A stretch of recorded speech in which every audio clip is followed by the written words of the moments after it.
ಈ ದಿವಸ ಪ್ರಶ್ನೋತ್ತರ ಈಗ ತಗೊಳ್ಬೇಕಾಗಿತ್ತು. ಒಂದು ವಿಶೇಷ ಸನ್ನಿವೇಶ ಉದ್ಭವ ಆಗಿರೋದ್ರಿಂದ ನಾನು ಕೆಲವು ಮಾತುಗಳನ್ನು ಈ ಸದನಕ್ಕೆ ಹೇಳಬೇಕಾಗಿದೆ. ಅದಾದ ಮೇಲೆ ಪ್ರಶ್ನೋತ್ತರವನ್ನು ಕೈಗೆತ್ತಿಕೊಳ್ತೇವೆ. 12ನೇ ತಾರೀಕು 8ನೇ ತಾರೀಕು ಶುಕ್ರವಾರ ಮಾನ್ಯ ಮುಖ್ಯಮಂತ್ರಿಗಳು ನನಗೆ 12 ಗಂಟೆ 10 ನಿಮಿಷಕ್ಕೆ ಒಂದು ಪತ್ರವನ್ನು ಕಳಿಸಿದ್ದಾರೆ. ಇಲ್ಲಪ್ಪ ಲೆಟರ್ ತಗೊಳ್ಳಿ.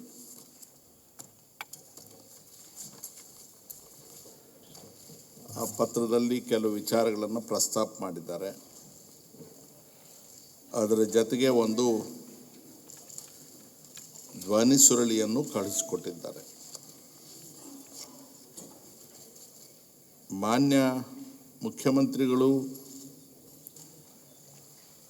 ಮಾಧ್ಯಮಗಳಿಗೂ ಈಗಾಗಲೇ ಈ ಧ್ವನಿ ಸುರುಳಿಯ ವಿಚಾರವನ್ನು ಹೇಳ್ತಾ ನನ್ನ ಹೆಸರು ಕೂಡ ಧ್ವನಿ ಸುರುಳಿಯಲ್ಲಿ ಪ್ರಸ್ತಾಪ ಆಗಿರುವ ಕಾರಣದಿಂದ ನನ್ನ ಬಗ್ಗೆ ಕೆಲವು ಅಭಿಮಾನದ ಮಾತುಗಳನ್ನು ಆಡಿದ್ದಾರೆ.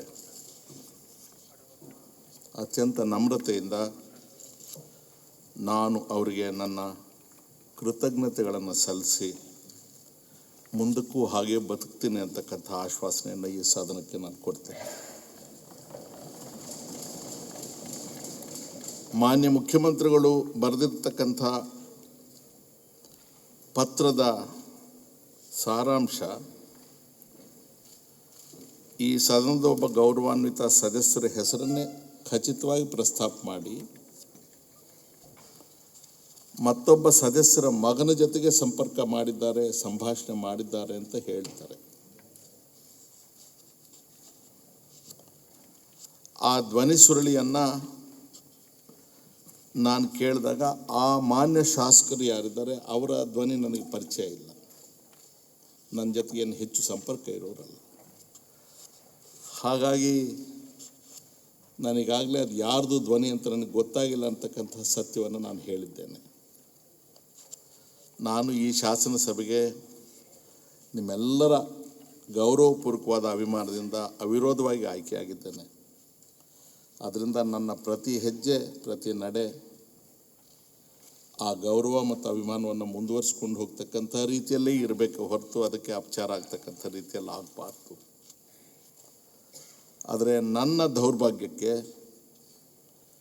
ಆ ಮಾತನಾಡಿರ್ತಕ್ಕಂಥವರು ಖಚಿತವಾಗಿ ನನ್ನ ಹೆಸರನ್ನೇ ಹೇಳ್ತಾ ರಮೇಶ್ ಕುಮಾರ್ ಅವರು ಸ್ಪೀಕರ್ ಅವರಿಗೆ ಒಂದು ವೇಳೆ ರೆಸಿಗ್ನೇಷನ್ಸ್ ಕೊಟ್ಟರೆ ಯಾರಾದರೂ ಈ ಸದನ ಸದಸ್ಯರು ಅದನ್ನು ತಕ್ಷಣ ಒಪ್ಕೊಳ್ಳೋದಕ್ಕೆ 50 ಕೋಟಿ ರೂಪಾಯಿನಷ್ಟು ಹಣ ನನಗೆ ಈಗಾಗಲೇ ಸೇರಿಸಿದ್ದೇವೆ ಅನ್ನೋ ಮಾತನ್ನು ಹೇಳ್ತಾರೆ.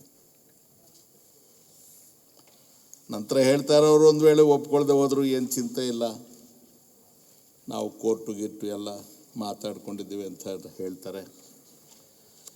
ಇನ್ನೂ ದುಃಖದ ಸಂಗತಿ ಅಂದರೆ ದೇಶದ ಪ್ರಧಾನಮಂತ್ರಿಗಳ ಹೆಸರು ಅವರೆಲ್ಲ ನಮ್ಮ ಒಟ್ಟಿಗಿದ್ದಾರೆ ಅಂತ ಹೇಳ್ತಾರೆ. ಎಲ್ಲಿಯ ಪ್ರಧಾನಮಂತ್ರಿ, ಎಷ್ಟು ದೊಡ್ಡ ಸ್ಥಾನ, ಅಂಥವ್ರನ್ನೆಲ್ಲ ಈ ರೀತಿ ಬಳಕೆ ಮಾಡ್ತಕ್ಕಂಥದ್ದು ದೇಶಕ್ಕೆ ಒಳ್ಳೆಯದಲ್ಲ, ಸಂಸತ್ತಿಗೆ ಶಾಸನ ಸಭೆಗೆ ಗೌರವ ತರ್ತಕ್ಕಂಥದ್ದು ಅಲ್ಲ. ನಾನು ಈ ಸನ್ನಿವೇಶದಲ್ಲಿ